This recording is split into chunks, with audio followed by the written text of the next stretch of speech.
సిగ్గు లేకుండా తింటున్నారు. అన్నం తింటూ సిగ్గుపడకూడదు మావా. నువ్వేం కంగారు పడకు, మేము చూసుకుంటాగా. ఒరే బాబ్జీ ప్రొసీడ్. అంతేనా?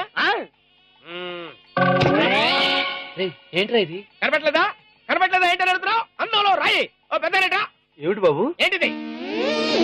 రాయి ఎందులో ఉంది? అన్నంలో. మరి అన్నంలోకి రాయలా వచ్చింది? అన్నంలోకి రాయి ఎలా వస్తుంది బాబు? అన్నంలోకి రాళ్ళు ఎలా వస్తాయి బాబు? అంటే మాకే తెలుసు. మేమన్నా బయట తీసుకుని పెట్టావు కదా. అన్నంలో రాళ్ళు కలుపు తినే వాళ్ళు కనబడుతున్నావా? అది కాదు బాబు. ఏమైంది? అన్నంలో ఇంకొక రాయి. మావా, ఈ పట్ట తెలవాడు మనం చెప్పాలని చూస్తున్నాడు. బాబీ, నాకు భయం ఎంత పెద్ద రాయి రాయిది. అయ్యో ఏంటి చూసారా? ఎవడు చూసారా? అన్నంలో ఎంత పెద్ద రాయి చూసారా? అన్నంలో రాళ్ళు పెట్టుకుని తినే వాళ్ళు కనబడుతున్నా. ఎందుకు పెట్టుకున్నారండి? ఎందుకు వచ్చిందండి? ఎందుకు వచ్చిందా? అయ్యో, అన్నంలో రాళ్ళు కలిపి మగ పిల్లి వారి మీద హత్య ప్రయత్నం చేస్తావా? ఈ పెళ్లి మాకొద్దు, వెళ్ళిపోతావు. ఊరుకోండి, ఎప్పటి నుంచి ఆడపల్లి వారిని ఆడపట్టించేస్తున్నారు. కానివ్వండి, భోజనాలు కానివ్వండి. ఒరేయ్ పట్ట తెలవాడా,